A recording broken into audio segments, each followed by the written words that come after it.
Sesión, Cata. Buenos días o buenas tardes en este espacio que es atemporal, más allá del tiempo y el espacio que nos juntamos. Quisiera desearles que hayan tenido una buena digestión del retiro, que fue tan bello, ¿verdad? Ese trabajo que hicimos juntos. A los que aún no lo han visto, les invito a que lo hagan porque realmente fue bonito. Seguimos con psicología existencial. En la clase de hoy vamos a trabajar a Martin Buber, grande entre los grandes, casi nada. Así que nos espera una clase preciosa. Vamos a empezar meditando, como siempre. Vamos a cerrar los ojos y llevar a la atención 9 respiraciones profundas.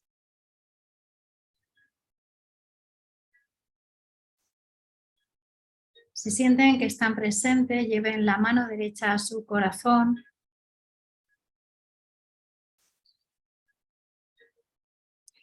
Y en el día de hoy elíjanse a ustedes mismos para la práctica. Sientan su corazón y su coherencia cardíaca.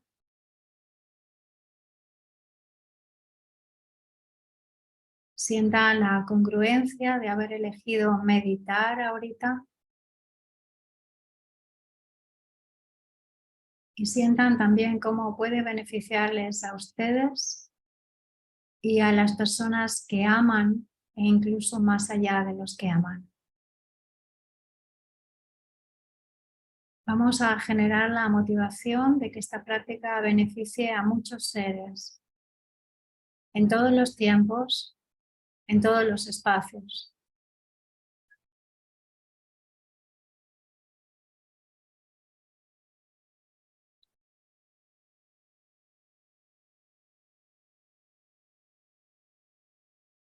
Siente cómo tu cuerpo se disuelve a partir del corazón. Se disuelve la mano, el brazo, el otro, el cuerpo y la cabeza, el tronco y las piernas. Y te transformas simplemente en una onda de frecuencia. Esa onda profunda tiene la capacidad de viajar a través del tiempo y del espacio y convertirse en cualquier cosa. Desde una luz hasta una forma, hasta un universo, hasta una obra de arte. Siente la capacidad de crear a través de la compasión, utilizando la luz y la energía de esta onda de frecuencia.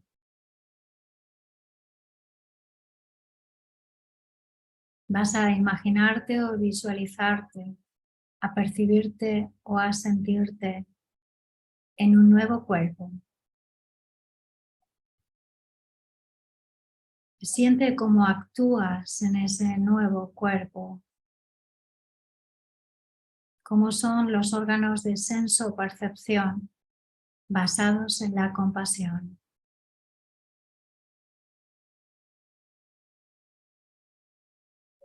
Actúa lo que sientes en esa onda de frecuencia de un nuevo cuerpo basado en la compasión.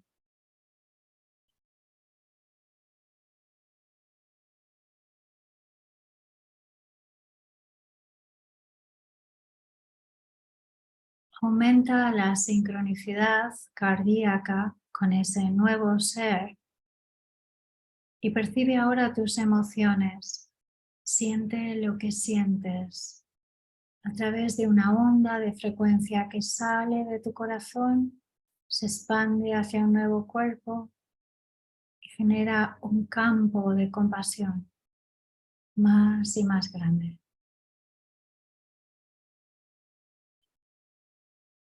Puedes sentir cambios somáticos, temperatura, espaciosidad, pérdida de la noción del tiempo.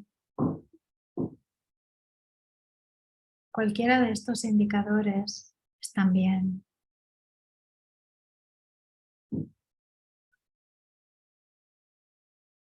Y ahora inspira de nuevo profundamente desde el corazón. Respira a tu corazón.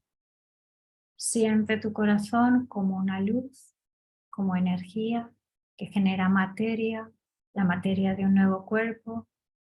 Y ese cuerpo crea acciones, emociones y pensamientos. Siente pensamientos, siente tus pensamientos.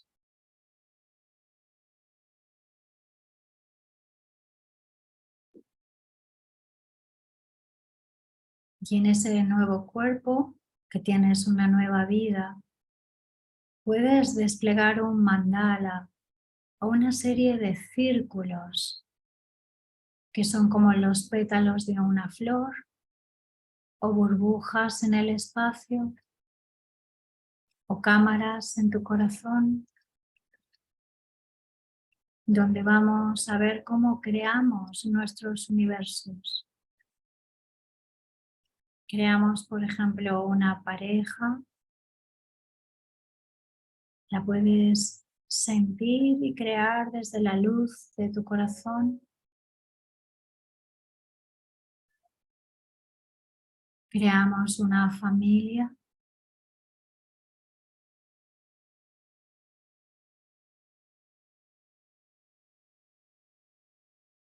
Creamos nuestros amigos. Siente la luz como un campo de frecuencia que crea esos mundos. Creamos un trabajo, una vocación.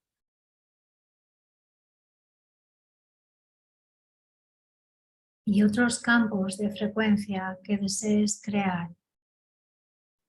Puedes crear tantos campos de frecuencia como gustes desde la compasión, porque la compasión es la matriz de la creación.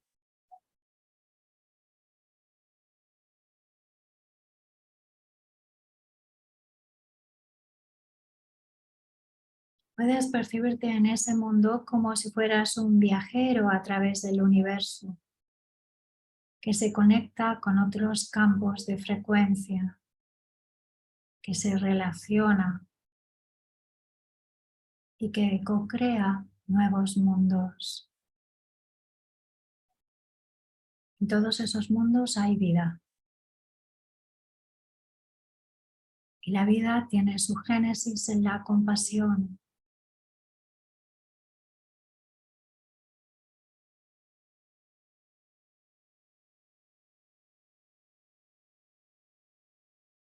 Siente cómo te sientes en esos mundos.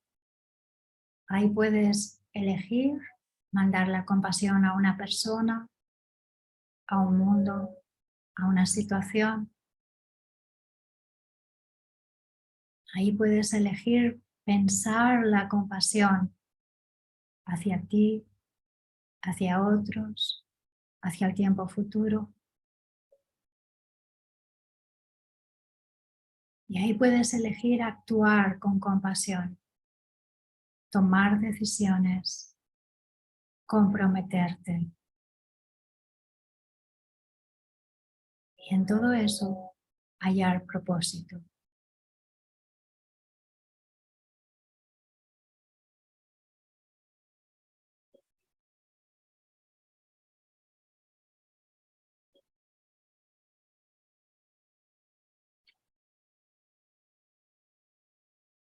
Conecta con la luz de tu corazón, con la energía.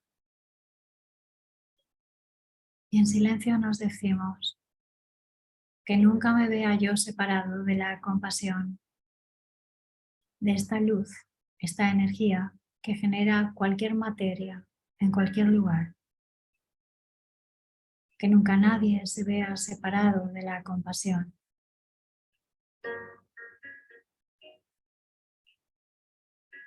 Que pueda la compasión vencer cualquier obstáculo. Y aunque se encuentre la enfermedad, el abandono o la muerte, que pueda también envolverlos, aceptarlos y crear una nueva forma de vida.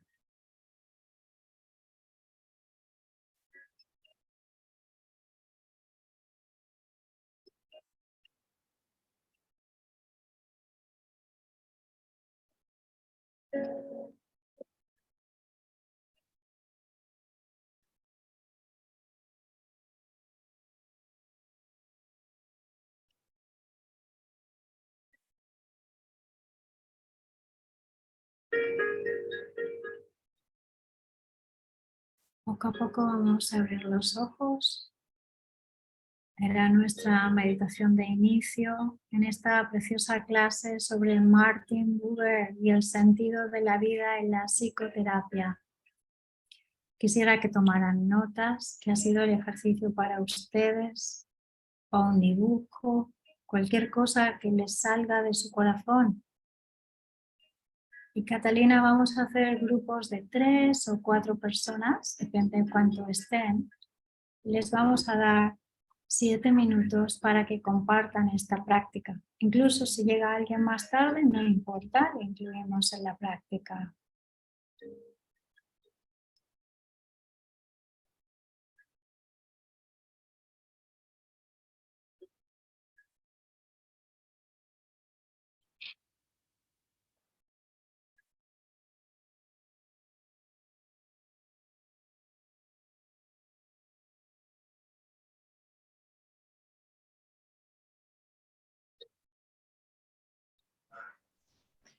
Listo, Doc.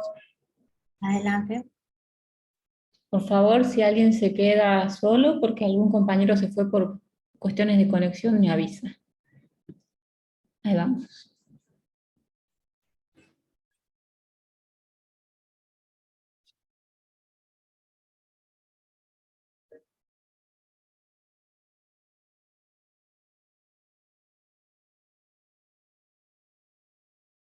Bueno, vamos a ver. Empezar a escuchar comentarios de los compañeras y compañeros. Hola Claudia, ¿cómo estás? Hola, Concha, bien, ¿y tú? Qué gusto. Bien, me alegro de verte. Igualmente, mucho. Qué hermosa Bueno, meditación la que nos guiaste. sí, eso es la inspiración de Buenos Aires, que es una ciudad maravillosa. Sí, es increíble. Qué bien que estás por allá. ¿Qué tal les fue? ¿Cómo les fue el compartir con los compañeros que pudieron observar en esta meditación que no habíamos trabajado hasta ahora? A ver, ¿qué han encontrado? Para mí fue un tema de cómo desde el individuo podemos disolvernos para recrearnos de alguna manera desde una perspectiva en la que todo lo que queremos en la vida se puede volver una realidad si lo manifestamos desde una frecuencia de creación, ¿no? Desde una frecuencia de compasión, de vida, de amor, de posibilidad, de oportunidad. Entonces me encantó. Gracias. ¿Alguien más quisiera comentar? ¿Qué les sugiere esta meditación? ¿Qué es eso de que la compasión es un campo de frecuencia? Parecía una clase de física, ¿verdad? Adelante, Lu. Buenos días. Bueno, justo eso estuvimos conversando en el grupo y pasó que José lo primero que dijo es, yo de repente me sentía suspendido y me quedé con la voz de la doc, la voz y esto de estar flotando en onda, pero me perdí del contenido de lo que decía. Y yo le digo a José, bueno, excelente, porque te fuiste más allá de las formas, ¿no? Y quedó en esto sintiendo esas infinitas posibilidades.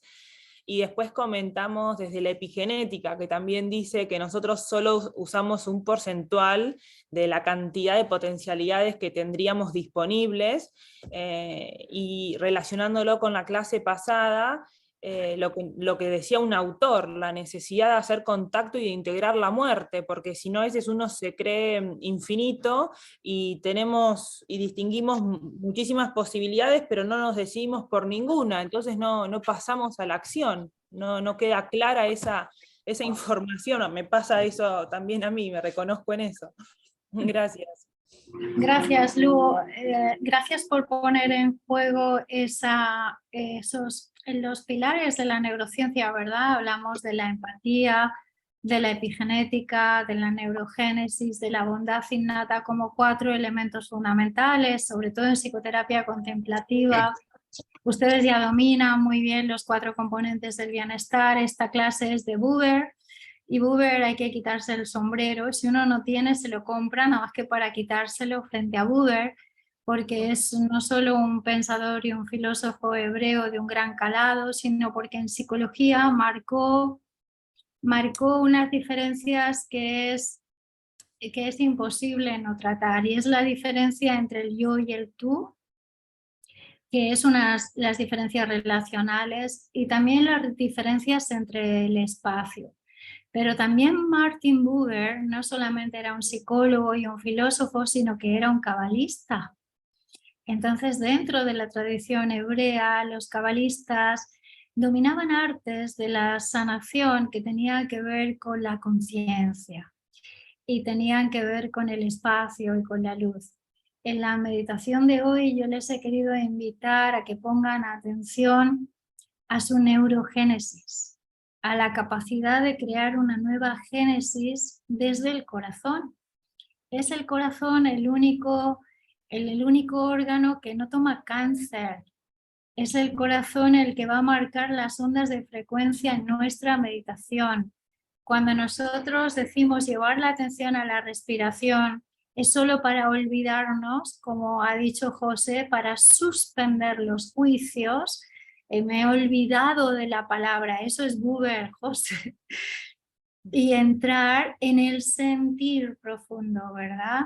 Entonces nosotros marcamos en la terapia la salud de una persona por la capacidad de hacer génesis, neurogénesis, de volver a lo que era la salud inicial, también en las sociedades, también en los grupos. Entonces la meditación nos da la posibilidad de volver a hacer coherencia, congruencia y autenticidad con lo que realmente somos. ¿Qué es lo que somos? Dice Buber. Somos yo-tú o tú-yo. No podemos establecer nuestro existir sin el otro, sin esos campos de alteridad. Y en ese yo-tú hay una frecuencia del existir. Si uno lee en el Génesis, habla de cómo el verbo nace. Es decir, que el universo nace antes que el verbo. Más tarde surgen las palabras. Cuando nosotros llevamos al paciente a hacer génesis y neurogénesis, José lo ha dicho, es antes de la palabra. Perdí el concepto de la palabra. Es 3 cosas importantes a reconocer. Actuar y sentir que estamos actuando en ese campo de frecuencia, o sea que tenemos capacidad de movernos en las posibilidades, sentir que estamos sintiendo en ese campo de frecuencia y sentir que estamos pensando, entrar en el pensamiento desde el sentir del yo-tú. La obra fundamental de Buber es el me-we, la capacidad de interactuar con nosotros y cómo nosotros hacemos contacto trascendente. Buber se preguntó, ¿qué es lo que sana a los pacientes? Y su respuesta fue clara, el amor. Una persona está enferma porque ha perdido el amor, pero no el amor de Disney, sino un amor profundo, el sentirse acompañado. Así que en la clase de hoy tenemos que trabajar con el campo de frecuencia más importante que tenemos, que es la compasión. Decimos que el cerebro tiene una base y es la bondad, pero el corazón, que es más grande que el cerebro, se fundamenta en la compasión. En la ciencia encontramos que el corazón tiene 19 microcámaras que conectan con el cerebro.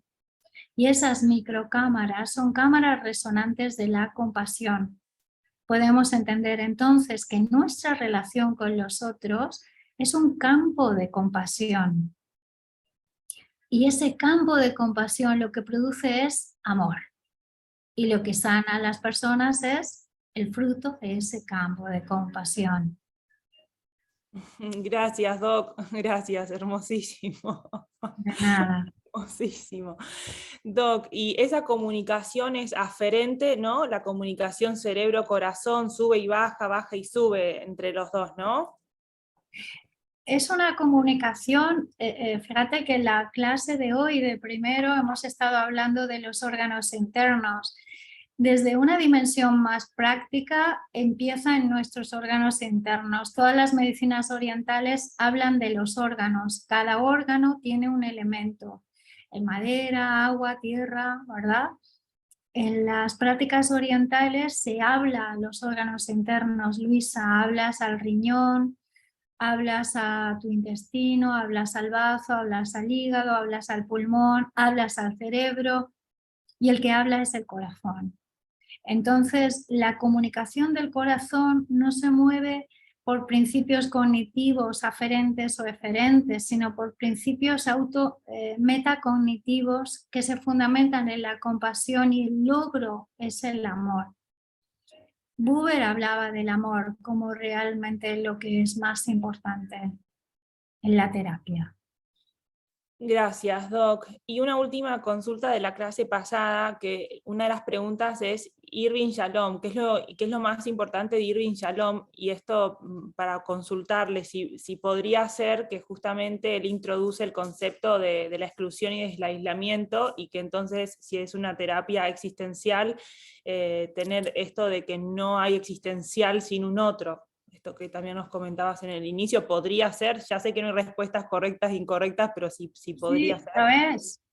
Claro, Yalom plantea los 4 grandes temas, ¿verdad? Nos plantea sobre todo la muerte, la necesidad de meditar y de saber que no somos eternos, que somos finitos, el tema de la libertad, el tema de la autoconciencia y el tema del propósito. Los dos, Yalom y Buber, son fundamentales para entender la psicoterapia contemplativa. Los dos autores son de tradición hebrea y es importante que profundicemos también cuál es su marco de contexto, cómo ellos lo comprenden una realidad.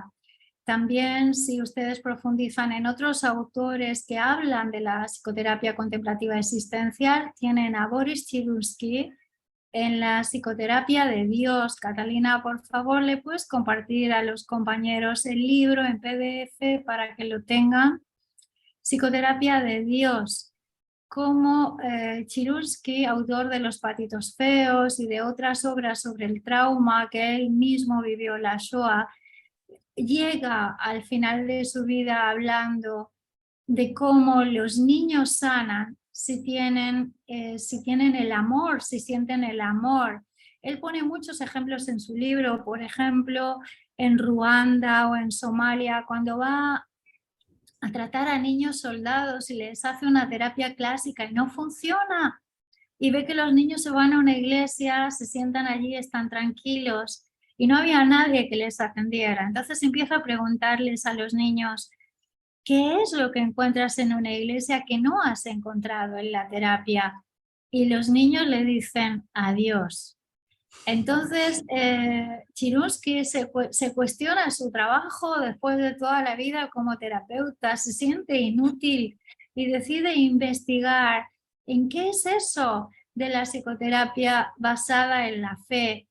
El libro no tiene desperdicios, por favor, si quieren, siempre es una sugerencia, no es una obligación, léanselo porque Cyrulski, Yalom y Buber son 3 padres del psicoanálisis que los 3 han vivido grandes tragedias y se han recuperado de ellas. Desde mi perspectiva son 3 hombres que lograron una coherencia interna muy fuerte.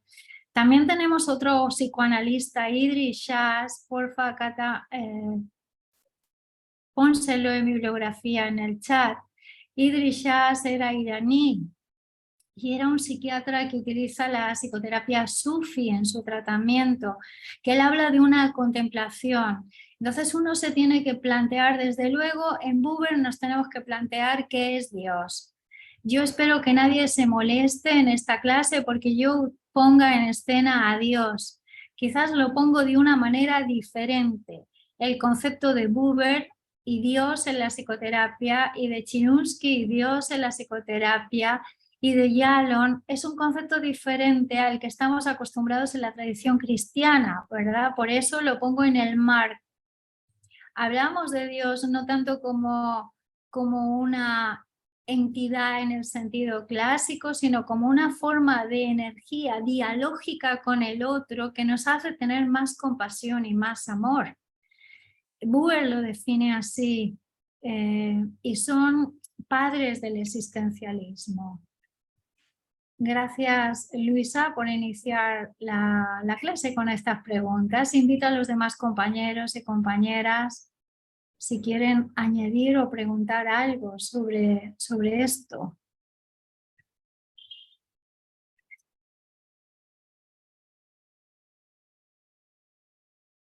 Adelante, Joana. Y después Alejandro. Joana, por favor. Buenas noches a todos y a todas. Buenas noches.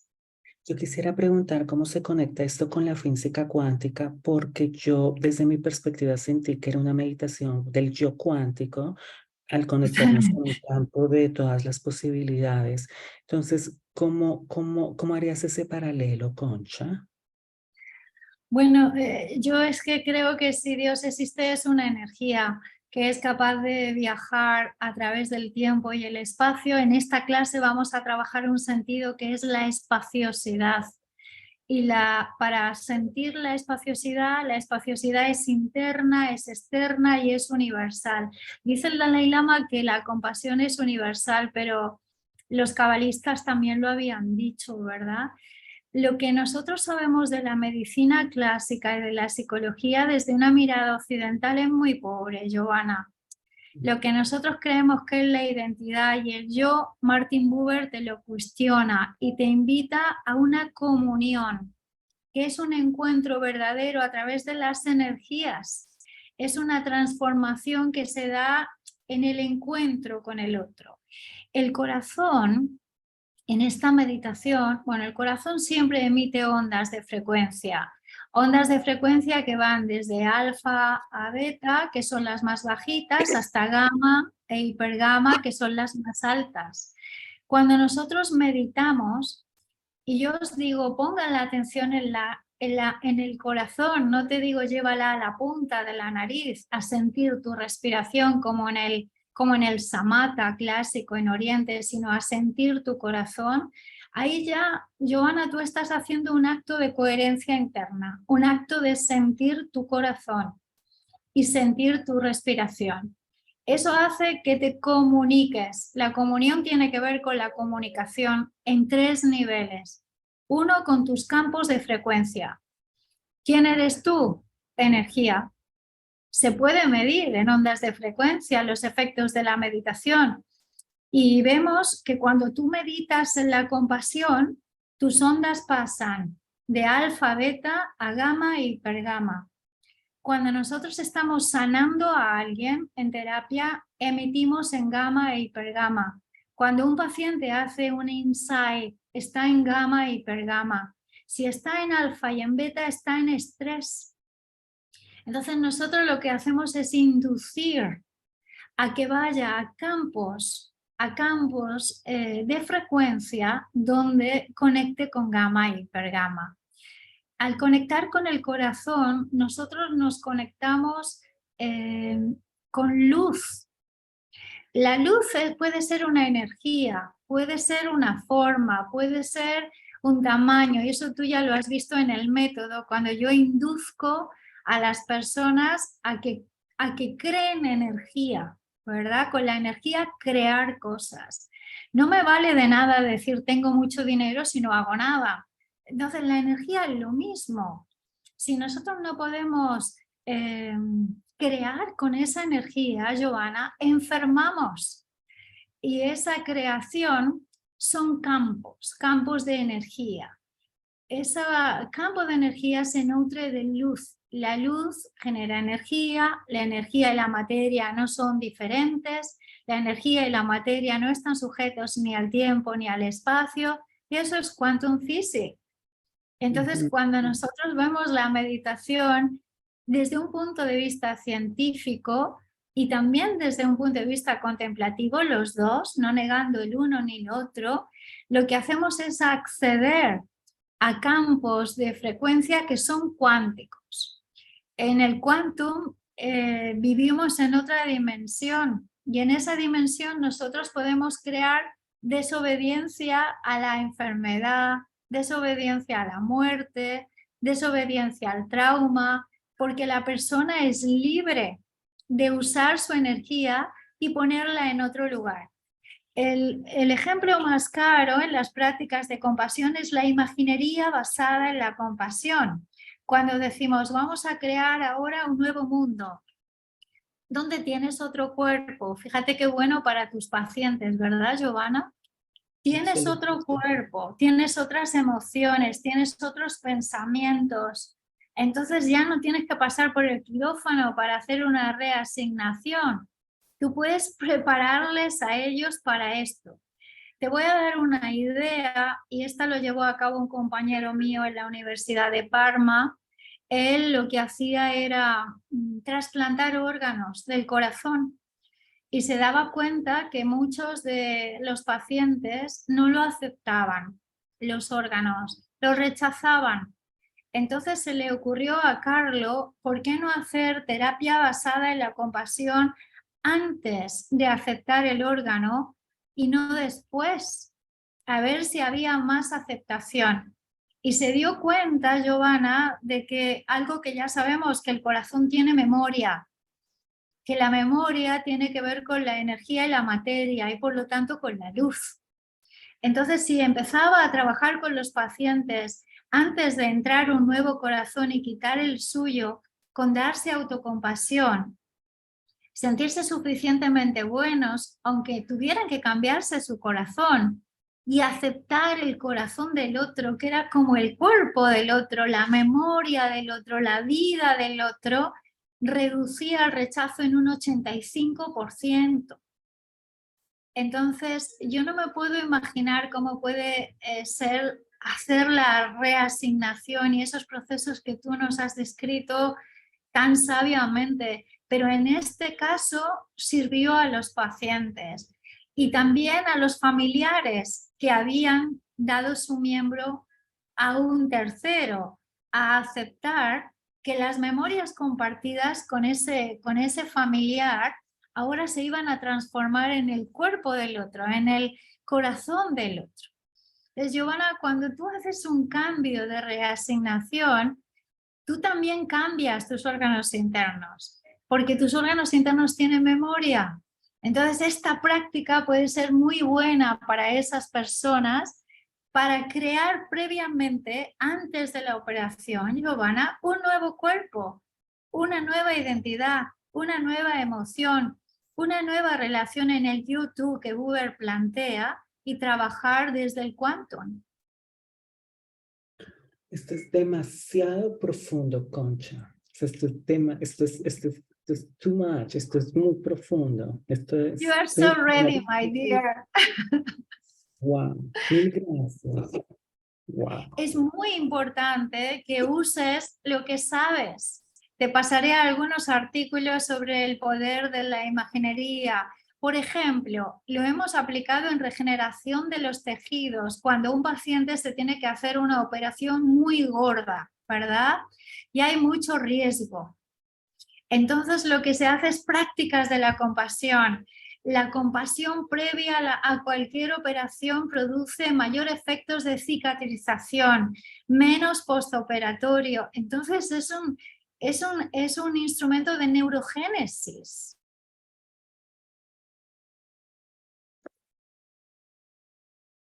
Es que yo lo he vivido en carne propia porque yo antes de mi resignación, yo me imaginaba y yo visualizaba el tipo de mujer que yo quería ser. Y lo logré. Después de 15 años puedo decir que lo logré, pero yo lo veía, yo lo visualizaba, yo lo trabajaba. Lo vemos mucho no solo en trabajo de reasignación, podemos verlo también en personas que no encuentran pareja. Como el poder de la imaginería, porque esto es Buber, es el YouTube, cómo conectamos con el otro desde el amor. ¿Qué hace que no encontremos al otro habiendo miles de millones de personas en este planeta? Que no nos amamos, que ha habido un cut dentro de nosotros. También se utiliza cuando queremos tener hijos incluso cuando queremos adoptar, pero sobre todo, por ejemplo, en mujeres que están embarazadas o mother to be, aunque sea la adopción.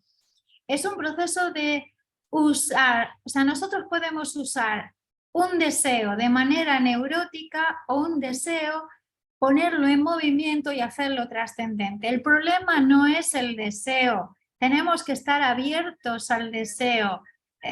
Cata referencia a Mark Einstein, a Marky, en el libro Abiertos al Deseo, un psicoanalista de Nueva York. No, el problema no es el deseo, el problema es nuestra neurosis fragmentada en torno al deseo.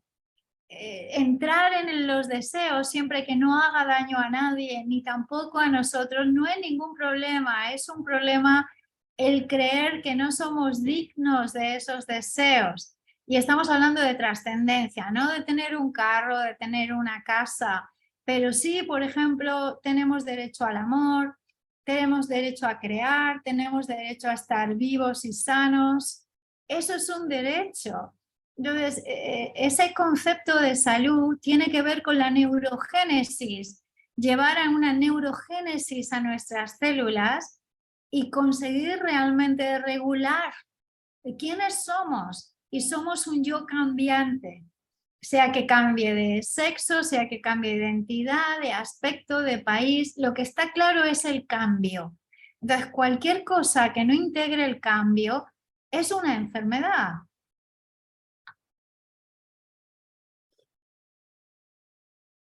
Ay, Concha, yo te pido que después sigas profundizando en esto.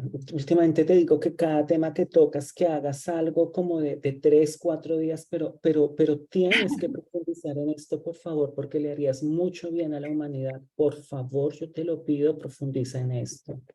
Es bien Gracias, importante. a ver si te encuentro en Dubái, espero verte y si no en Colombia. Yo diría, voy a hacer lo que pueda con mi ignorancia, que la transformación plena se da en la comunión con nuestro corazón. Y es a través del corazón que nosotros nos comunicamos con el otro. Entonces, el primer otro, ¿verdad? Buber lo que nos plantea es un término filosófico de un gran impacto y es cómo creamos nuestra existencia, cómo creamos nuestra realidad.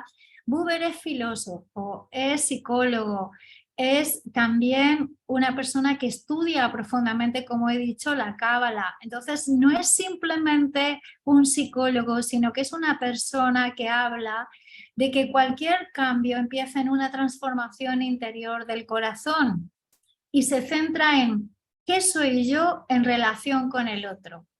Buber utiliza, por supuesto, conceptos de quantum physics cuando dice ninguna persona es un átomo aislado de los demás. Esa es una frase de Buber, ¿verdad? Porque nosotros somos una persona en relación con los otros.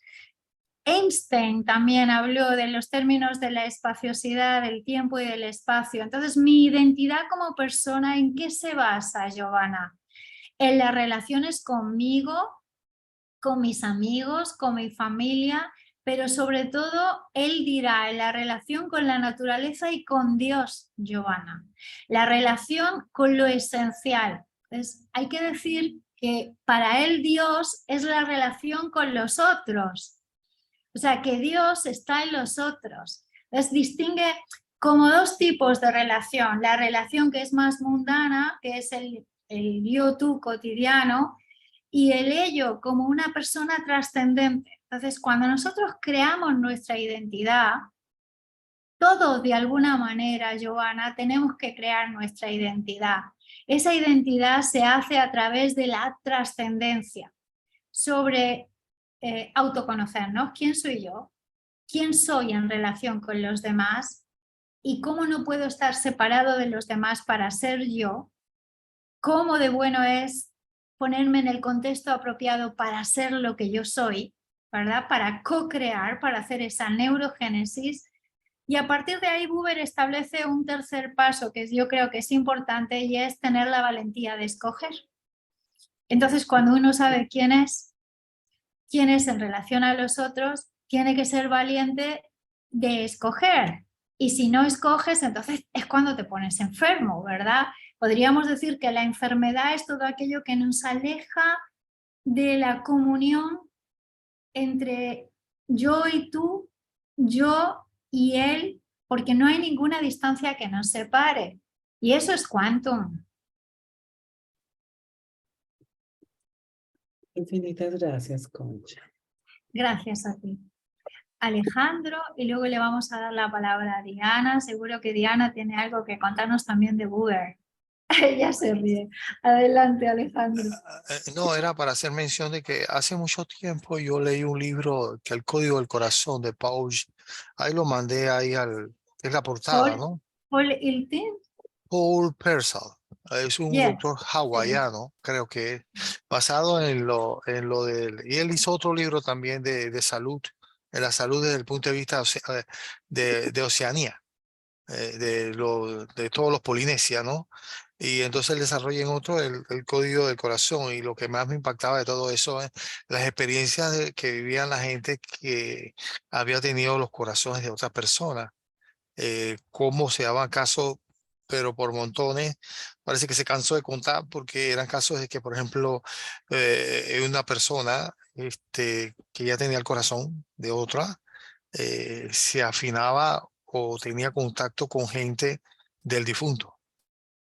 Se encontraba inclusive con ancestros del difunto, con gente que había tenido, y como que entraba en la onda de frecuencia, por ponerlo de esa manera, pero entraba dentro del campo de todo lo que esa persona había accionado. Así había sido un ex convicto, así había sido un doctor, así había sido una persona analfabeta, lo que fuere. Él resonaba, el receptor resonaba con mucho de la vida que había tenido el donante, y lo documentó. Ese libro me pareció muy interesante. Estuve haciendo en esa época algunos ejercicios aparentes, y por ahí conecté con aquello del famoso torus, que es como una dona de energía que tiene su comienzo a partir del corazón. Y en la medida de que la persona se somete o hace ejercicios estos de compasión, aunque ahí lo ponen de otra manera, la palabra no le emplea mucho de compasión, pero lo ponen como de enviar lo mejor de sí, y practicar la nobleza y todo, se va expandiendo por un registro de unas cámaras, se va expandiendo esa influencia a partir del corazón, ese torus que le llaman torus. No me acuerdo si es torus, pero creo que es torus. Era dejarnos mensaje. Por ahí mandé la solicitud a los compañeros piratas para ver si me mandan el PDF para compartirlo para acá con ustedes. Gracias. Gracias, Alejandro. Me recuerda una película, yo que sé, una cinéfila, Alejandro Gómez Iñárritu, Los 21 gramos. Ah, Es una película fantástica donde González Iñárritu profundiza en qué diferencia un cuerpo humano vivo de un cuerpo humano muerto y cuánto pesa el alma. Y él hace una alegoría de los 21 gramos. Es una película fantástica para tratar justo estos temas existenciales que estamos abordando ahora. 21 gramos, Alejandro Gómez Iñárritu. Sobre el alma, ¿qué es lo que hay? Las cámaras estas secretas del corazón las hemos visto ya en mucha mística. Santa Teresa, Maimónides, Rumi. También en el budismo vemos las cámaras secretas del corazón, y es nuestra ciencia la que le ha prestado mucha atención al cerebro. No digo que esté mal, pero siempre tenemos que recordar que es incompleto, que el que está completado y nos completa es el corazón, y Buber habla mucho de eso. gracias. Gracias a ti. Adelante, Diana, tengo curiosidad que nos relates a Buber. Bueno, más que relatar a Buber y demás, es esta parte de la filosofía y de la Kabbalah y de cómo dentro de la cultura judía, vamos, lo que le damos, si nos quitamos de las interpretaciones que durante siglos han hecho los diferentes rabinos y demás, y la forma más terrenal en la que la hacemos, las interpretaciones desde el inicio, para mí, desde la religión o o de la cultura o de las enseñanzas judías es algo totalmente abstracto, que no tiene nada que ver con la mente, que realmente tiene que ver con el cuerpo, con las emociones, con este momento de estar en trance. Todos los rezos, todo lo que hacemos en la religión tiene que ver con estos momentos de descanso, de estar en contacto con Dios. Y para la religión, si nos vamos a los fundamentos de ella, lo que tú decías y donde se basa también Buber y todo eso, tiene que ver con la relación del hombre con el hombre. Incluso en los momentos de ayuno, el día del perdón, el día de Año Nuevo y demás, no son días de festejo, son días de restricción, de contemplación, de estar en contacto con Dios, pero lo primero que te dice es, antes de pedirme perdón a mí como Dios, necesitas estar en paz con el hombre. A mí no me tienes que pedir perdón, tú puedes hacer lo que quieras. Exacto.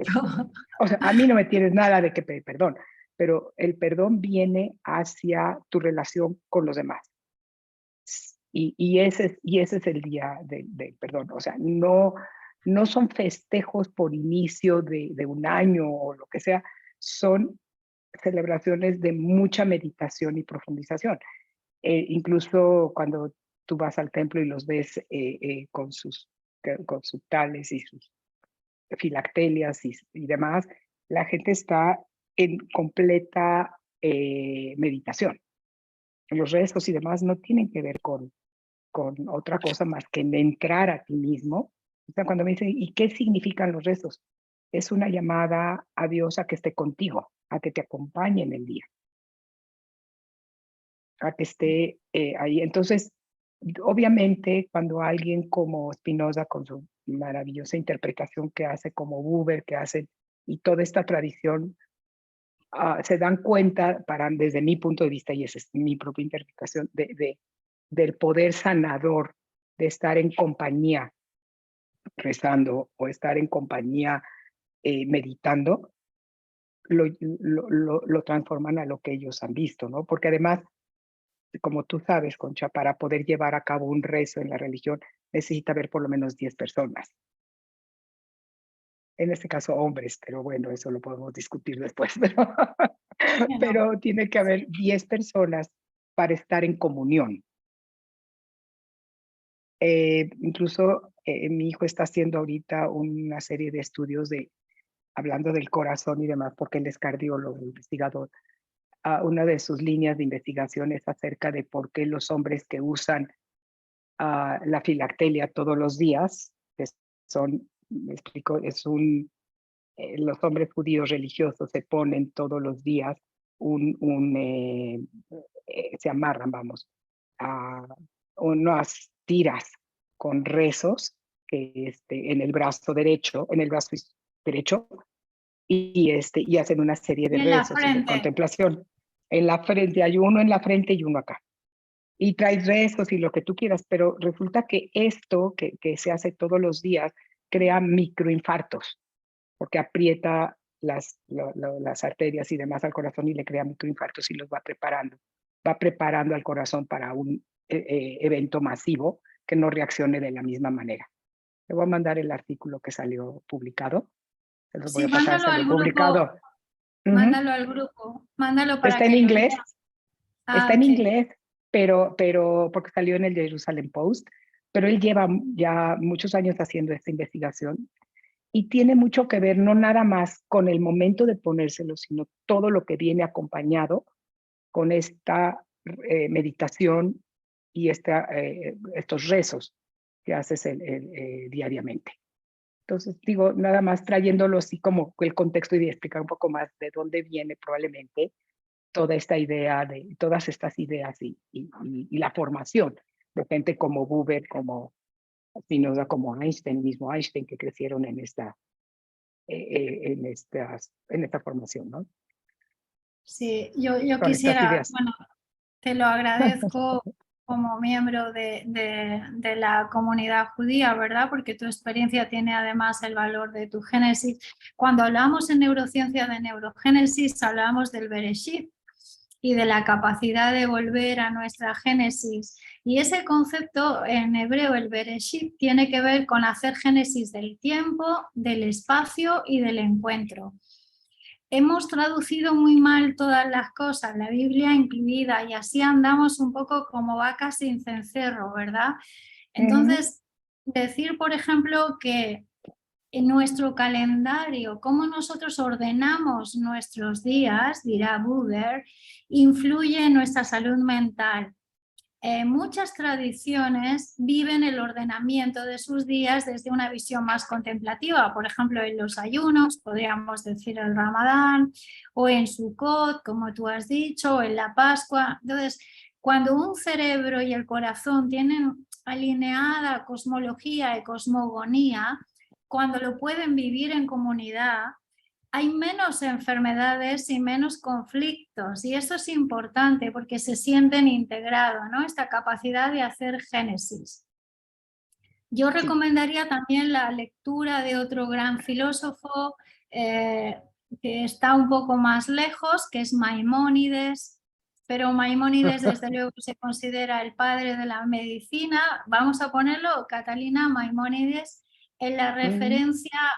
Maimónides explica por qué ciertas prácticas contemplativas tienen efectos en la salud.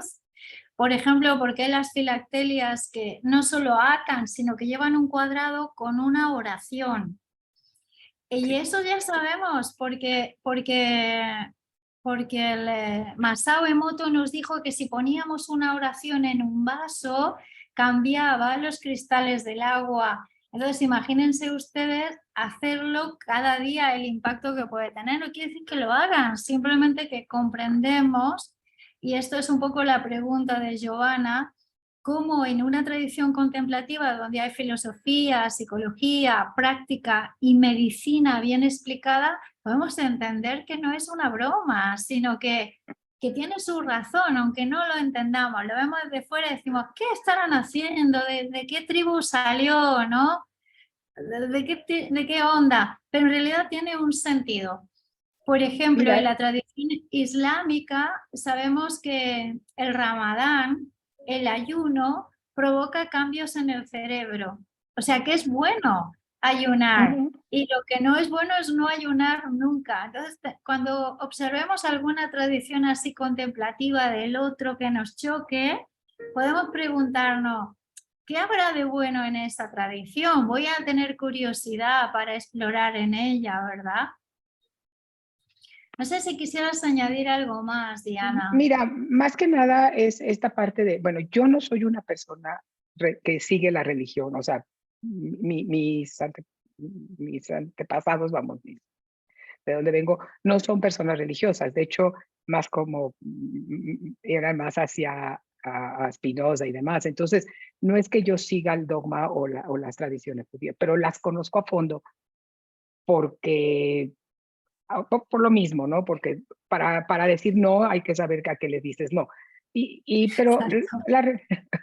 Pero la religión judía es, para mí, desde mi punto de vista, así como a religiosa, es sumamente sabia en muchas cosas. Y Maimónides lo demuestra en toda la parte de la higiene, de cómo hacemos higiene, de todas las tradiciones. O sea, el hecho de tener que lavarte las manos antes de comer, siempre como parte de la tradición, es lavarte las manos cuando no se conocía siquiera que había bacterias, bañarse una vez al mes para mantener limpio, el separar carne de leche, o sea, todos esos rituales que están escritos crean también un cerco sanitario, en donde por eso muchas de las enfermedades que acogían al resto de la peste, por ejemplo. la peste y demás, no entraban, porque si no comían cerdo y limpiaban una vez, además, una vez al año hay que limpiar para la Pascua, hay que limpiar por completo la casa y sacar todo lo que es pan. O sea, tienen ciertas ideas que para mí se me hacen maravillosas para el momento en que fueron puestas.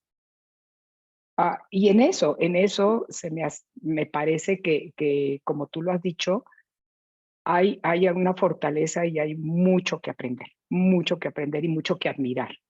Todas las demás interpretaciones que se han hecho de ahí, bueno, ok, pero lo básico, lo que está ahí, ese me hace maravilloso, maravilloso. Gracias. Yo Ujú. diría que cuando una comunidad y un ser humano vive en coherencia y congruencia entre lo que siente, cómo actúa, ¿verdad? El acting de la comunidad y también cómo piensa, su propósito es más fuerte. Y el propósito es un predictor de salud mental.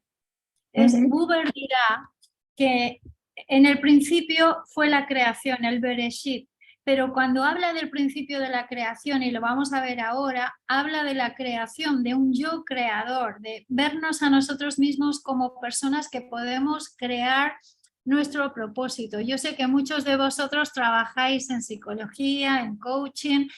Es que hacer que una persona encuentre el propósito de su vida es lo mejor que se le puede regalar a una persona, porque va a estar más sana y además va a dar menos problemas a los demás. O sea, que es por puro egoísmo hacerle entrar en ese Bereshit, ese principio del génesis de la creación, de que todos los seres tienen posibilidad de cambiar y que pueden entrar en su yo creador. En el yo creador está el otro, pero también dirá Buber, estoy hablando de Buber, no de mí, que yo también lo creo, pero que está Dios. Y en ese Dios no es un Dios de barba blanca con un triángulo en la cabeza, sino un Dios que también es ciencia, Diana. Entonces, cuando hablamos de quién es Dios, Dios también demuestra las cosas de muchas maneras, ¿verdad? Entonces, quisiera, como en esta clase, ampliar el concepto, por eso os he recomendado psicoterapia de Dios, Maimónides, un poco desconstruyan su Dios, a ver qué encontramos ahí. Dios en la religión judía es energía. No tiene forma, no hay nada. Es algo abstracto que es energía y crea todo lo demás, pero no tiene ninguna, o sea, no se puede ni siquiera crear algo que pensamos que pueda ser Dios. O sea, es simplemente algo abstracto, energía que no se puede. Entonces, todo lo demás se crea a través de ahí. Gracias, No hay Diana. ninguna representación gráfica. Así es, así es. Tampoco en el Islam, recuérdelo, que las tradiciones abrámicas en su principio estaban unidas, ¿no?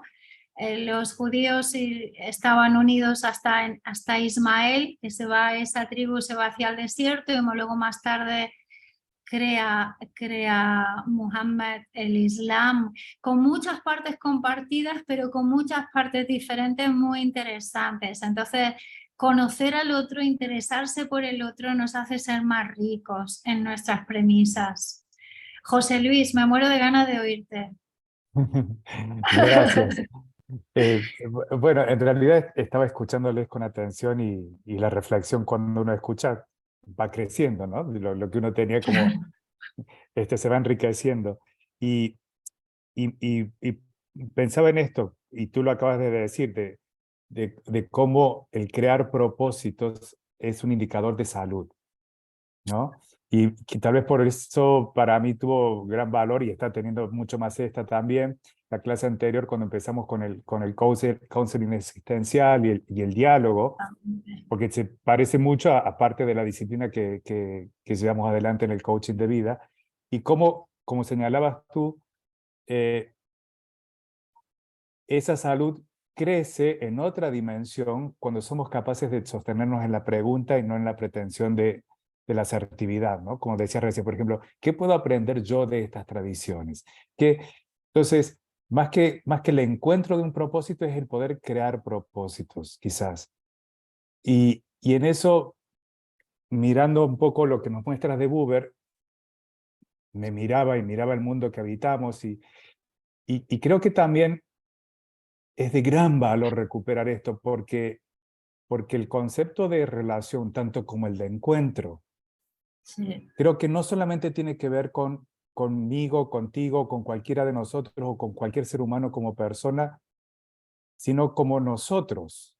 O sea, esa relación yo-tú, en un mundo en donde nos hemos acostumbrado a una relación yo-eso, donde el planeta está separado de nosotros, donde incluso otro ser humano lo vemos a veces como un eso que puede, ese recurso humano que puede serme útil para el crecimiento o el desarrollo de un proyecto dentro de la empresa. Mira el nombre que le ponemos, ¿no? Entonces, creo que volver a esta filosofía o autores como Buber es trascendental, porque también le da marco a otros aspectos que nosotros hemos reflexionado fuertemente en este programa. Yo me recordaba recién las emociones sociales con Nussbaum, y digo, Exactamente. ese compromiso social tiene que ver con este encuentro que plantea Buber, con que el yo-tú requiere de un fuerte impacto que viene del corazón y no solamente de la declaración de que debemos comprometernos como sociedad con ciertos valores. O sea, si no lo sentimos, no lo pensamos, punto. Y no lo actuamos. Y en consecuencia no lo actuamos. Entonces creo que no es una cuestión abstracta, sino que es fuertemente profunda y necesaria que nos detengamos a articular una experiencia vital de esto que estamos reflexionando.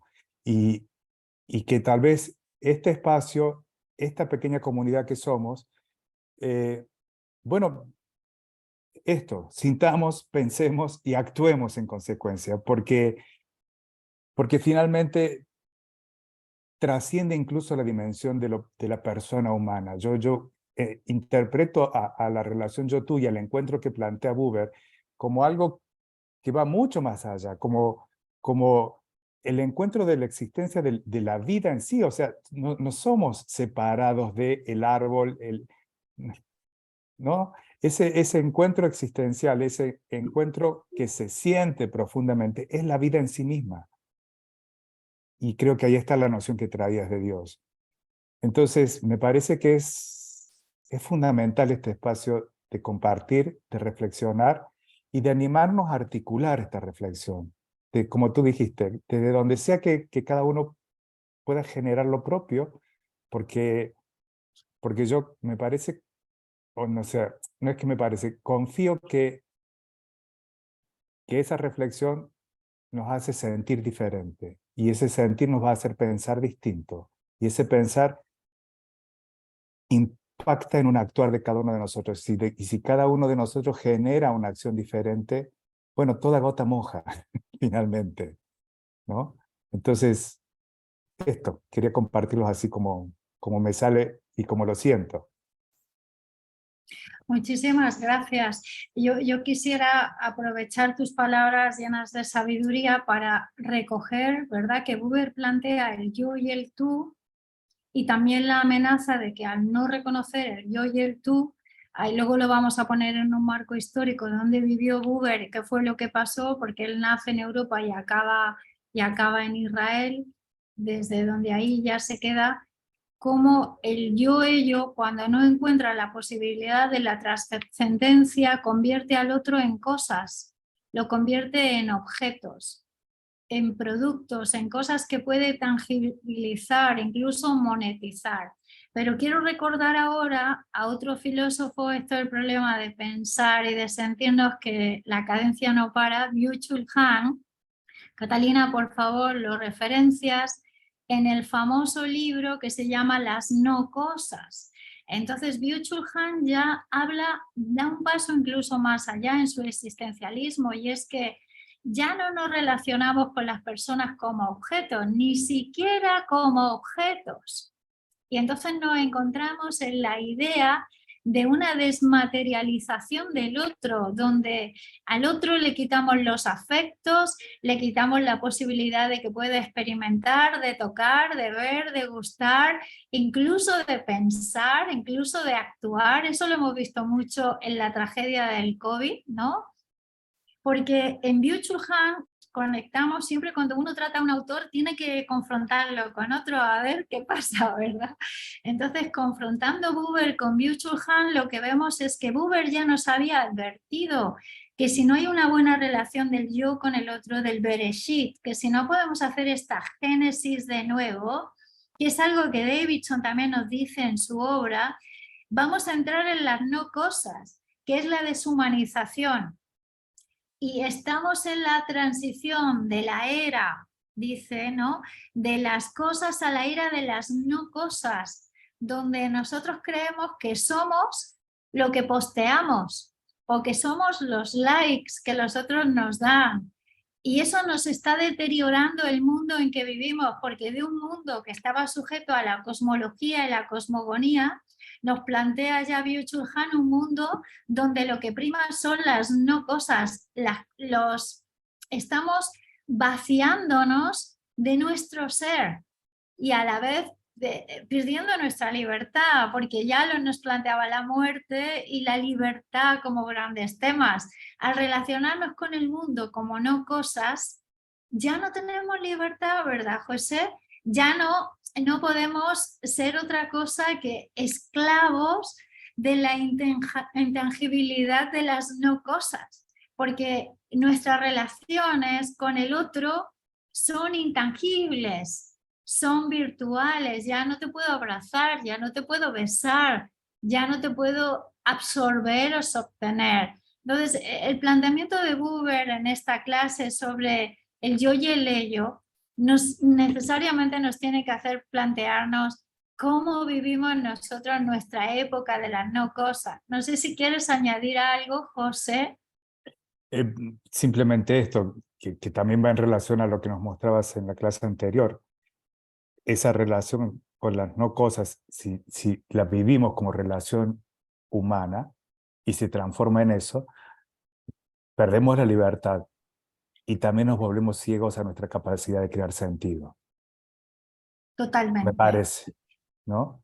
Totalmente. Entonces, creo que es un despertar. O un llamado a yo despertar. diría que si no podemos llevar a las personas a los 4 componentes del bienestar, con los 4 instrumentos de la neurociencia y el fin del bienestar es el propósito y el sentido, estamos condenados al reino de las no cosas. Y ahí de nuevo les recomiendo autores. Hegel, por supuesto, Hannah Arendt, cómo no, la gran filósofa, Heidegger, Edith Stein. Edith Stein en la fenomenología, ella antes de ser monja, cuando escribe La ciencia de Dios, había sido discípula y gran fenomenóloga. Entonces, cuidado con lo que estamos haciendo, abandonando la despersonalización de los seres y abonando nuestro propósito. Los japoneses hablan del Ikigai, ¿no, José? Sí. Como una de las cosas más bonitas. Entonces, no piensen que ayudarle a una persona a encontrar su propósito es baladí. Es muy importante, es quizá lo más importante que hay. Gracias. De nada. ¿Alguien quisiera comentar o añadir algo a este compartir sobre Buber?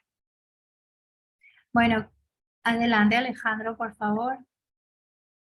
Sí, un poco recalcar algo con los chicos de altas capacidades, sobre todo cuando entran en la pubertad o adolescencia y se lo llevan así a la etapa adulta, como son multipotenciales, sirven para todo. Así pueden meterse en ingeniería y salen bien. Médicos salen bien. En los más altos niveles de capacidades, de abstracciones, salen bien. O sea, el tema de ellos no es que si entro en una carrera y no doy bola, decimos por acá, o que no sirvo, entonces ese no es mi propósito. O sea, tienen tanto multipropósito que eso le crea un gran problema muy grande. ¿Qué hago de la vida? Sirvo para todo, pero todo me aburre, porque todo me lo sé rápido. Es para puntualizar eso. Lo encontramos de chiquititos también, chiquititito. Están ya, bueno, como le dije, ¿no? Son existencialistas desde que salen a caminar en el mundo. Yo quisiera poner la atención en ese trabajo que tú haces tan precioso, porque a veces nos fijamos mucho en los chicos que no tienen tantas capacidades y castigamos al que tiene múltiples capacidades. Desde la mirada cuántica, nosotros vivimos en múltiples universos y tenemos múltiples capacidades todos. No todos tenemos la capacidad que nos evalúen y menos de llevarla a cabo. Buber plantea 3 grandes esferas, Alejandro, que quizás aquí esto nos vale para reflexionar. La primera es conócete, La segunda es conéctate y la tercera es decide. Entonces los chicos tienen que aprender a decidir. Es verdad que los estímulos son grandes, pero la cognición va al final. Primero es en el conóceme, es a través del cuerpo, es a través de la conciencia sensorial y de los sentidos. ¿Quién soy yo? ¿Cuál es mi identidad? ¿Cómo la construyo? El segundo es siento a través de la relación. Y el tercero es me pienso a través de la elección. Entonces, quizás lo que más nos cuesta es que estamos tomando las decisiones sin habernos sentido el cuerpo y sin habernos sentido las emociones, sin haber podido regular nuestros impulsos y nuestras emociones y haber madurado en nuestra relación con el otro. Sin la relación con el otro, nuestras decisiones no pueden ser buenas, porque nuestro propósito se encuentra también en cómo establecemos la relación con el otro. Eso es Buber, es el Bereshit. Cómo me relaciono con el otro y a partir de ahí creo mis elecciones. No al revés, y esto me parece, Alejandro, muy importante en psicología. Sí, sobre todo eso, que el mito que hay que ellos son asociales o antisociales, no es tal cosa, sino que como tienen multiplicidad de intereses y de una elevación altísima, entonces no encuentra conexión. Porque lo que yo hablo, cuando dices de qué está hablando, ¿no? La niña o el niño que está hablando, entonces como no conecta, entonces esa conexión la pierden. Es bien, bien problemático. Y las niñas pues sacrifican esa llamada inteligencia múltiple por conectar, que son muy buenas para conectar, para entrar en la manada, en el grupo, en el rebaño, pero a sacrificio de sus altas capacidades, para ser del montón, o sea, diluirse en el mundo. Con los niños, con los varoncitos, otra cosa. Son poco, son alfa, ¿no? Pelean, por supuesto, y no quieren pertenecer, sino quieren sobresalir. Es un tema complejito, muy complejo. Se pone un poco difícil las cosas. Bueno, una sociedad que valora las no cosas busca también eficiencias abstractas. Y es diferente una competencia concreta, como por ejemplo es la compasión, que una eficiencia en habilidades duras, ¿verdad? Es un reto para estos muchachos que puedan desarrollar su inteligencia existencial. Sí. Sobre todo, porque ya lo hablamos en el seminario, pero ellos tienen mucha amenaza de trastornos mentales si no consiguen. Si se hace un perfil de las personas que acaban en un psiquiátrico, muchos tienen altas capacidades. Incluso en prisiones, las personas no tienen bajas capacidades, lo que no han tenido es una orientación clara sobre cómo dirigirlas al bien. Y en esto Buber habla mucho del poder de la comunidad. Gracias. A ti. Vamos a desplegar las transparencias sobre Buber, aunque ya hemos empezado hablando de él desde el inicio. Él dirá que toda vida es un encuentro y en el origen, en el Bereshit, existe la relación. Así que asume que el ser humano es por su naturaleza un diálogo. José Luis ya nos lo ha dicho, el diálogo. Y que uno no puede tomar conciencia de sí mismo sin la comunión. Eso nos lo ha dicho Giovanna. Con el otro, con la creación y con el creador. A esta capacidad de tomar conciencia de la creación y del creador, él la llama Dios. Entonces la persona, para definir cuál es el amor por Dios, él habla de que es un amor por la humanidad, por la naturaleza, por todo. Y que la presencia de Dios está en el diálogo de cómo nosotros estamos unidos por la palabra del otro, por el encuentro del otro, y en esa palabra lo que hacemos es dialogar. ¿Cómo es la relación anterior al yo? Él habla, fíjate que habla mucho de nuestra vida intrauterina, porque primero nos relacionamos y luego somos, que es un poco lo que estaba intentando explicar antes, ¿no? Primero está nuestra autoconciencia, luego nos relacionamos y de ahí nosotros nos pensamos. Así que el yo es una instancia psíquica del pensamiento y no hay una relación sino que hay un yo, no podemos relacionarnos sin eso. Nos dice que el yo siempre se configura en relación con los otros y que el otro, que es el otro, que es la alteridad, es la base de toda filosofía y de todo planteamiento científico. Por ejemplo, en neurociencia también. ¿Qué es el yo? Y vemos que el yo es una narrativa, que el yo no existe, que el yo es fluctuante, pero que la relación que este yo establece con el otro sí que me define, me crea, me define y me crea el otro. Entonces, fijaros cómo de importante es cómo nosotros nos autoconcebimos a través de las relaciones que formamos con los otros. Y cómo, estando en un contexto que es hostil o en un contexto que es nutritivo, nosotros formamos nuestro ser. Él dirá que el ser humano es la relación con el mundo y que esa comunión del ser humano con el mundo es un hecho existencial y en la medida en que entro en relación con el otro, entro en relación con Dios. Ese es su concepto que él tiene de Dios.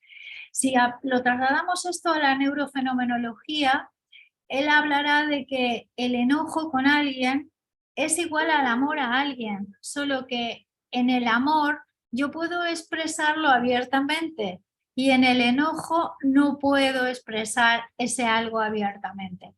Él puede ver entonces que las enfermedades son una falta de amor, como he dicho al principio de la clase, y que esa falta de amor es lo que puede de alguna manera definir nuestras relaciones. Vamos a plantear 3 frases para la reflexión. La primera frase es el pienso, luego existo, de Descartes. La segunda es la existencia precede a la esencia, de Jean-Paul Sartre. Y la tercera es la relación es anterior al yo. Pueden ustedes tomar nota de estas 3 frases, pienso, luego existo, y cómo ha marcado la psicología.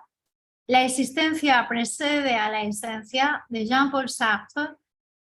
Y la relación es anterior al yo, Buber.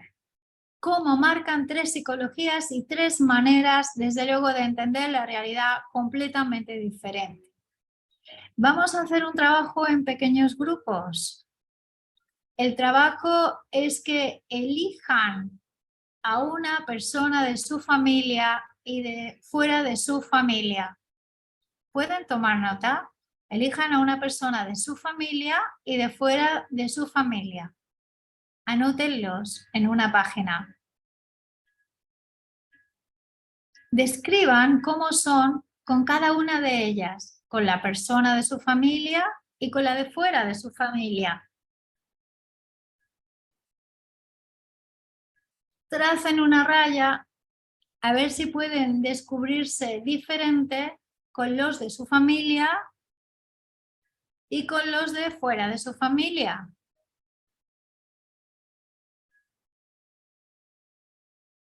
Y en el cuarto punto, simplemente observen cómo son ustedes debido a la relación que establecen con los de la familia y con los de fuera de la familia. Vamos a hacer este ejercicio en grupos de 4, pero le vamos a dar más tiempo porque cada uno va a compartir.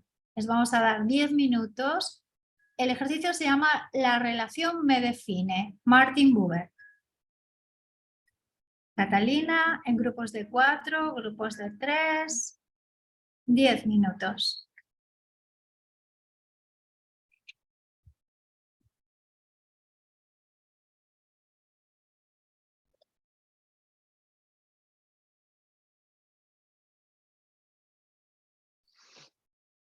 Listo, nos vamos.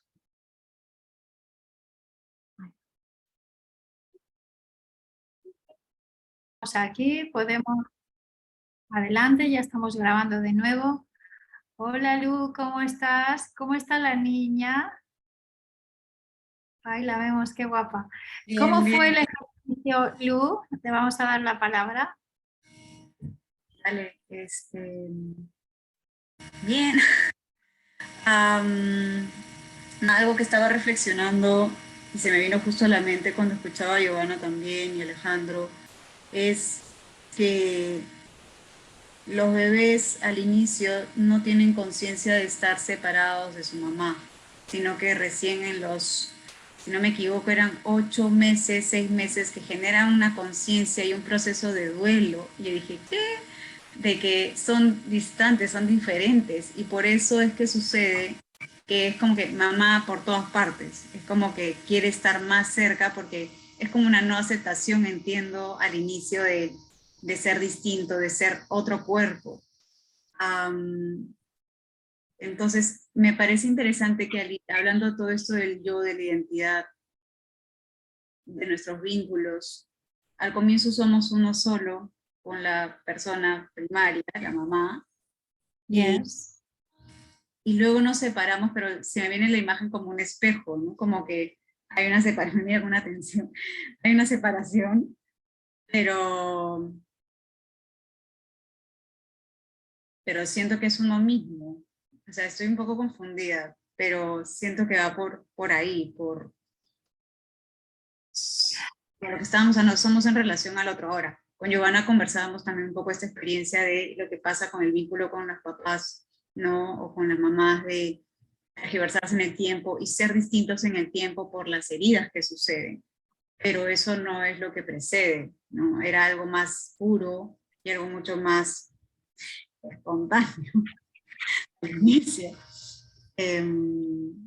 Mucho más afectivo, mucho más amoroso, ¿no? O sea, yo imagino a todos nosotros hemos pasado por los brazos de nuestros papás o un cuidador, y ha sido en cada instante algo muy, caray, nos sabemos sentar, sabemos caminar, sobre todo sentarnos, o sea, sabemos mantener el equilibrio. Entonces eso me parece muy básico, pero me parece que ha implicado que alguien esté con nosotros para acompañarnos en ese proceso, y es como, eso es muy bravo. Y muchas veces yo he estado como recordando más la negativa de los papás, la ausencia o lo que faltó, y no recapitulé en estos detalles afectivos, desde al aprender a comer o agarrar las cosas, ¿no? Que ahora se me hace muy fácil escribir, y claro, pero hubo todo un proceso evolutivo de acompañamiento para llegar a eso. Entonces eso no lo guardamos, nos quedamos pues con lo que es como más negativo, ¿no? Entonces abrazo mi experiencia, por ejemplo, con mi mamá desde ahí, hoy en día, donde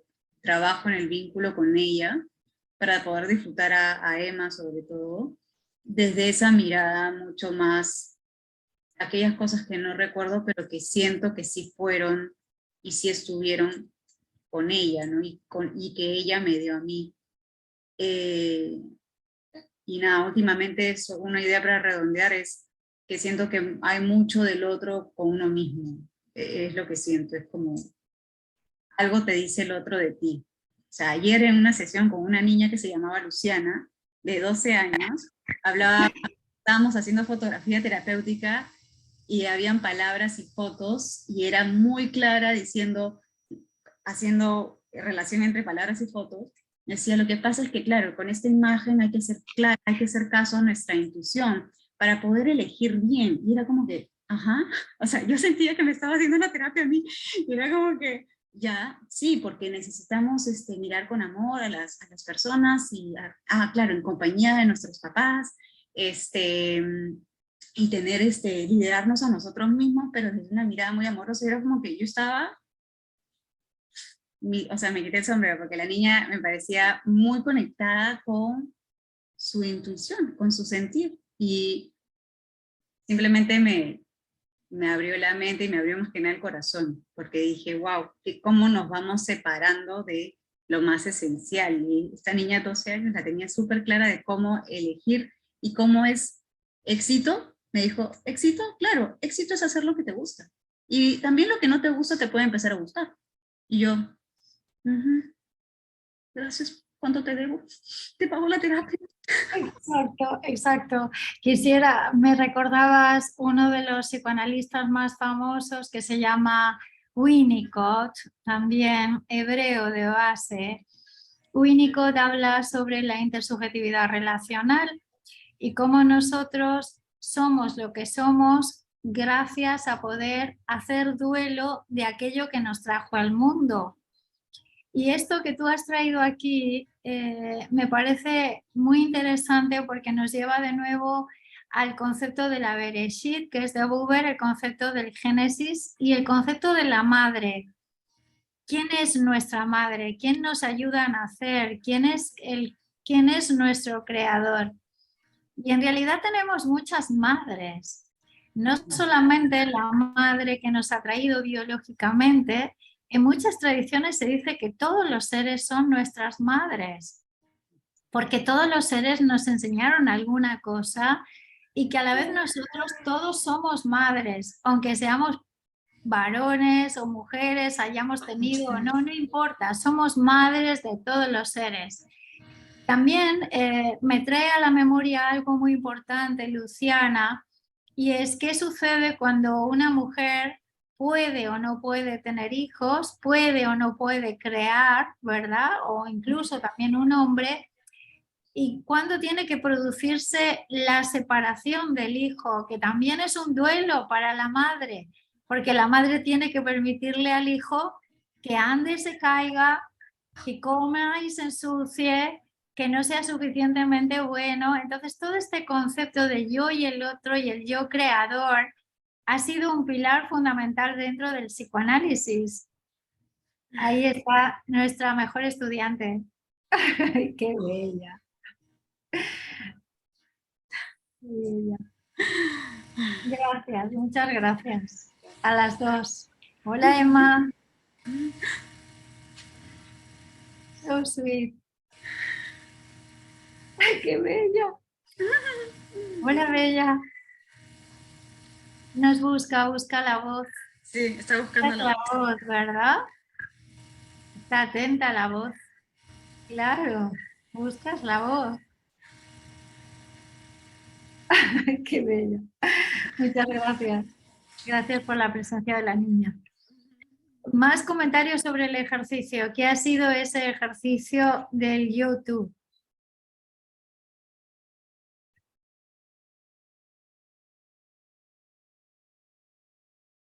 ¿Cómo establecían la relación con el otro? ¿Qué han visto?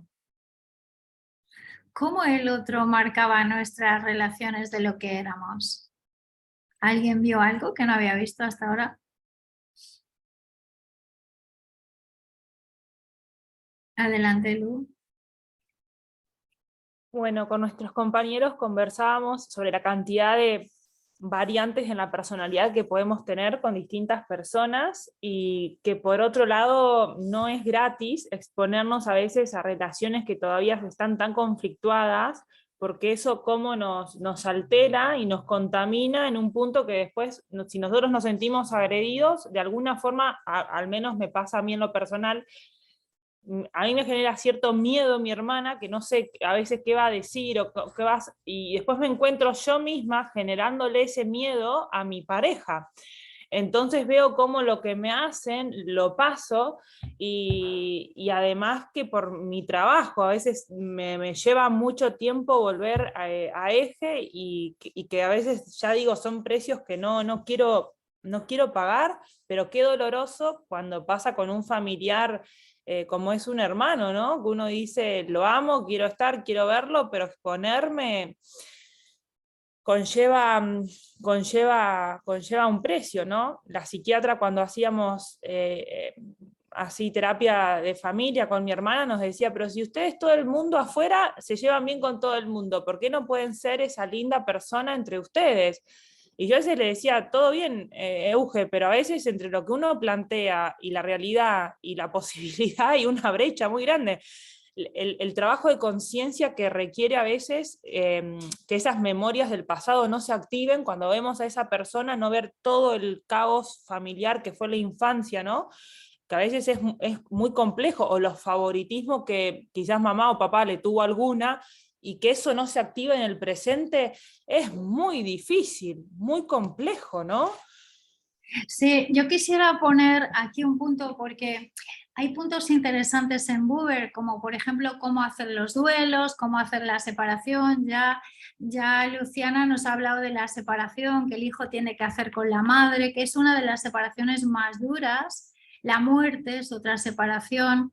Entonces lo que se recomienda en la relación del YouTube es estar alerta a que los cambios que se promuevan sean cambios proactivos. O sea, hay relaciones de YouTube que son tóxicas y hay relaciones de YouTube que promueven cambios proactivos, cambios positivos. Lo que nos hace cambiar y estar en una relación puede ser que nos sana o que nos hiere. Entonces nosotros tenemos que tener también la distancia terapéutica para ver que las relaciones se tienen que sanar. Y lo que sana las relaciones no es la técnica que usan con nosotros, sino el trabajo personal que nosotros hacemos con nosotros. Podemos ir al mejor psicoanalista, al mejor terapeuta, pero si nosotros no hacemos un trabajo personal con nosotros, la herida narcisista del YouTube no se sana, que es un poco lo que nos estaba planteando ahorita Luciana, ¿no? La relación, Luz, no se puede forzar, porque si una de las partes no quiere sanar la herida narcisista y se quiere concentrar en lo que hiere y no en lo que sana, no hay nada que hacer, ¿verdad? Entonces, la psicoterapia lo que hace es que tú veas en qué estado está la relación, que veas también qué compromiso te tomas en esa relación. O sea, lo primero es estar presente en lo que está pasando. Después abrir la apertura, una apertura donde decimos, ok, yo sé que lo que hago, que lo que digo está impactando en el otro, que todo lo que hago, lo que siento, lo que pienso, va a tener una reciprocidad y a partir de ahora estaré pendiente en lo que pueda. Solo puedo estar pendiente, Luisa, en lo que reconozco. En tanto que reconozco, estoy pendiente. Y yo creo que es muy sano cuando uno descubre que en una relación está causando daño o nos están causando daño, tomarse una distancia terapéutica, una distancia que puede ser un día o lo que sea, porque lo que vamos a hacer es dañarnos más a nosotros, ¿verdad? Si el otro o la relación con el otro no es recíproca en cuanto a la sanación, será recíproca en cuanto al daño. Y eso es muy doloroso. Yo diría que, Lu, hay como unas preguntas que uno se tiene que hacer para saber si tiene relaciones sanas o no. La primera sería, cuando yo estoy contigo, ¿me gusta cómo soy? ¿Me gusta lo que sale de mí o no me gusta lo que sale de mí? Esa es la primera. ¿La posibilidad de ser contigo le da profundidad a mi ser o lo aplasta a mi ser? Y la tercera es, cuando entro en diálogo con ¿el otro me cambia para bien o me cambia para mal? Esas tres preguntas. Entonces, si resulta que el otro lo que te está haciendo es sacarte de tus casillas, que te exaspera, que lo que sea, pues ríndete, ¿no? O sea, renuncia. Esas tres preguntas, Buber te dirá que son las grandes preguntas. No hay un yo-tú sano.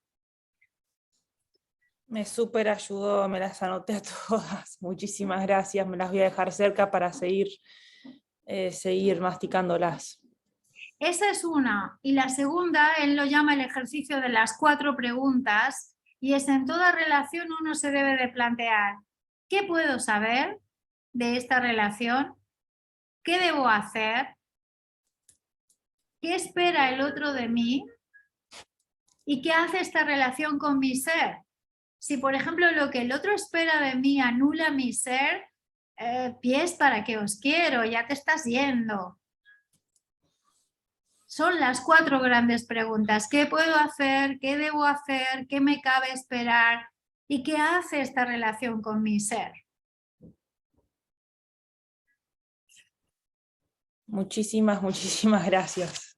De nada. Vamos a darle la palabra a nuestra compañera María Pilar. Ahí que es buenas noches, ¿no? ¿Será? Hola, buenos días, madrugada por acá. Dios Son santo. las 4 de Good la morning, mañana. Australia. Gracias.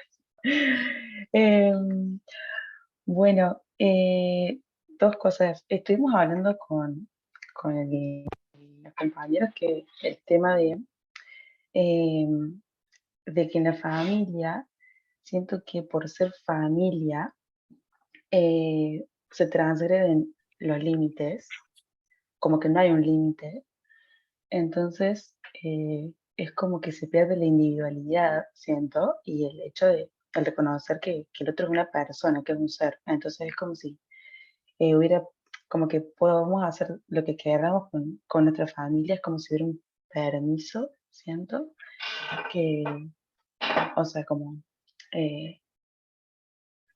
no sé la palabra, pero como implícito, eso, de que puedo hacer con vos lo que quiera, como quiero, cuando quiero, porque somos familia.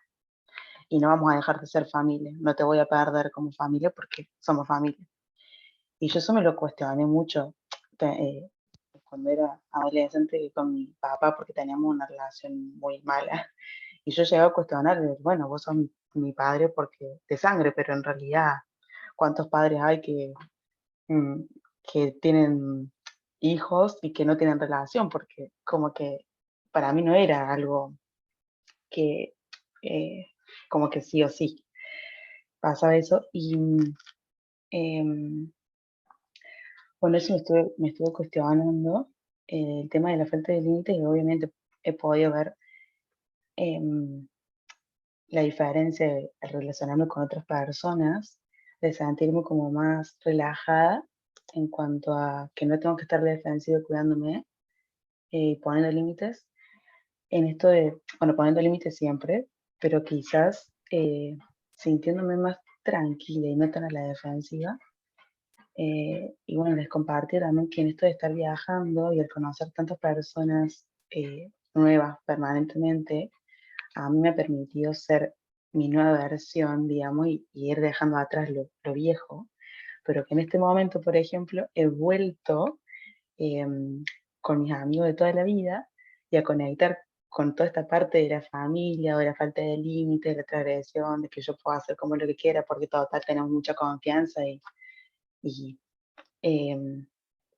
bueno, como que, de nuevo, como que entiendo que cada persona, según la personalidad, conecta con partes mías o hace que yo saque o sea de determinada forma o Completamente. conecte con partes mías diferentes y a la vez estoy en el proceso de integrar de que todo eso soy yo también.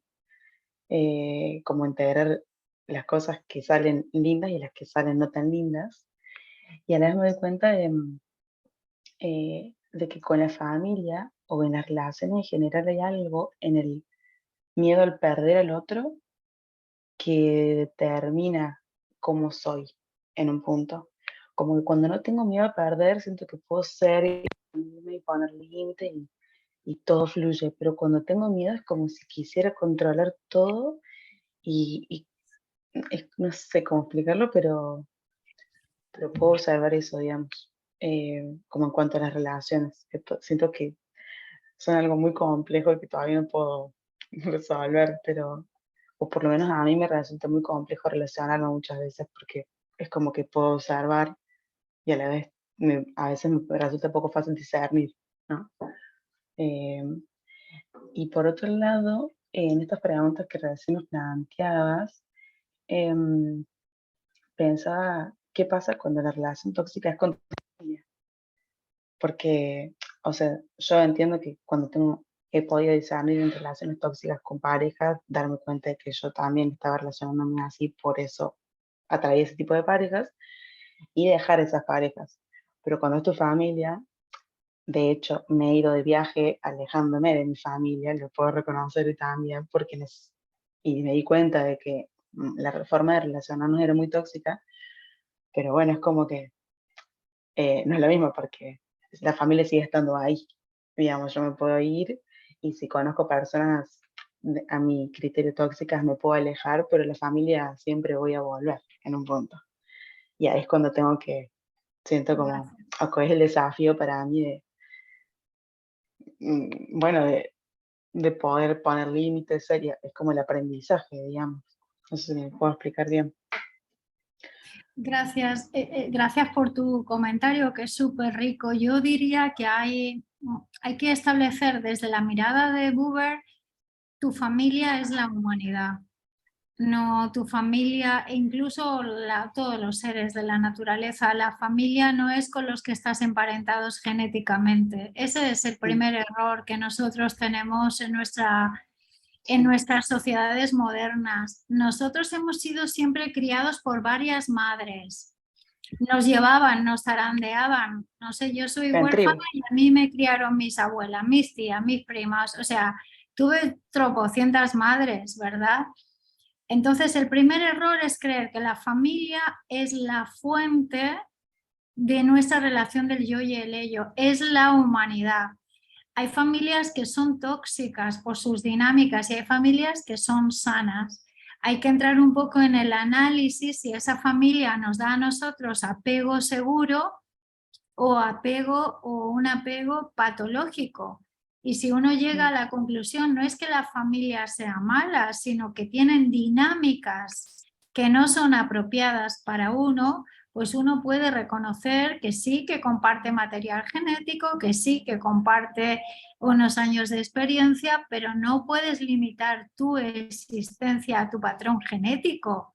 Eso sería un reduccionismo. O sea, tú tienes la obligación como individuo de relacionarte intersubjetivamente y eso es más que tener unos padres, una madre, unos hermanos, es mucho más profundo. De hecho, en psicología existencial nunca se trabajan las familias nucleares clásicas, no. Se trabaja el grupo, la tribu, la humanidad. Y tú ahora que estás siendo viajera, yo creo que eso lo puedes abordar y apreciar muy claramente. Cómo te puede llegar a ayudar un desconocido más que tu propia familia. Totalmente. Y de hecho, eso me pasó y me chocó mucho, me dolió mucho, porque de ver que una persona que quizás no me conoce me da a su casa y me recibe y con los brazos abiertos y de repente encontrarme, de hecho eso, cuando volví a conectarme con mis amigos, de que me dijeran no, porque no estamos cómodos, si Dani vos y no hay lugar. Y yo como, eso es posible, como que no me entraba en la cabeza, ¿cómo puede ser que alguien que recién me conoce me abre todo su ser? Es como que, Sí. pero bueno, también es respetable que el otro pone sus límites, es como que, bueno. Bueno, Es los como, niveles de límites y apertura también son relacionales. Seguiremos hablando de eso. Mi consejo desde luego es que amplíes tu concepción de familia, lo extiendas a que tienen más padres, más madres, de muchos colores, de muchos países, total, de todas las edades, y entonces te relajes, suelten la tensión a que ellos tengan que actuar como tú esperas que actúes, las expectativas, y no pierdas tu humanidad compartida, porque la humanidad compartida es lo que te va a hacer sobrevivir, ¿eh? sí. De hecho, me parece re curioso porque en mi vida siento que he tenido muchas madres, porque he adoptado otras madres y otras familias. Realmente. Naturalmente, como que tengo a mi madre que estuvo en Valencia, mi madre de acá, es como que he adoptado varias madres por, no sé, por ahí yo lo jugaba y estuve buscando y analizando el porqué y ahora me hace sentido también con lo que estamos No, hablando. porque Como ha que es sido natural. así. Desde todos los tiempos hemos crecido en tribus Claro, grandes. Es muy reciente el concepto de familia y esto crea mucha claro. neurosis, muchas expectativas. Y Gracias por posesión tratar. también. Exacto. Gracias. Sí. Le damos a Alejandro la última palabra. Adelante, Alejandro. Sí, una cosita. Una vez me dijo una señora a mí que mejor es estar dos felices separados que dos juntos amargados, refiriéndose a las parejas, pues, aplicable a la familia, ¿no? Y lo caso y lo cruzo con le llaman ellos los salvavidas, que trabajan mucho con la Cruz Roja un tiempo, la aritmética de la supervivencia. Y decía, Alejandro, mira, si tú como salvavidas vas a buscar una víctima y la víctima por instinto te tira encima, ¿no? Ellos reciben el entrenamiento de cómo zafarte y cómo inmovilizar a la víctima y dejarla y amenazarla incluso si te suelto y así. Esa discusión puede darse en segundos, pero hay que aplicar una sola cosa. ¿Cuál? Antes que se mueran dos, que se muera uno. Y en este caso tú tienes que elegir que la víctima, si ella se esfuerza en querer hundirlo los dos, tienes que regresar a la orilla y ella se morirá. Eso duele escucharlo y es una consigna que tienen los salvavidas. Obvio, para llegar allá hay mucho, ¿no? Pero inclusive esa metáfora me tocó aplicarla en algún momento con algunas relaciones tóxicas en familia, que en la cual yo no me iba a morir con ellos. Lo siento, pero Desapego es una de las prácticas más difíciles. Desapego no significa que no queramos a nuestra familia, tal las cual. queremos, pero las queremos de una manera sana.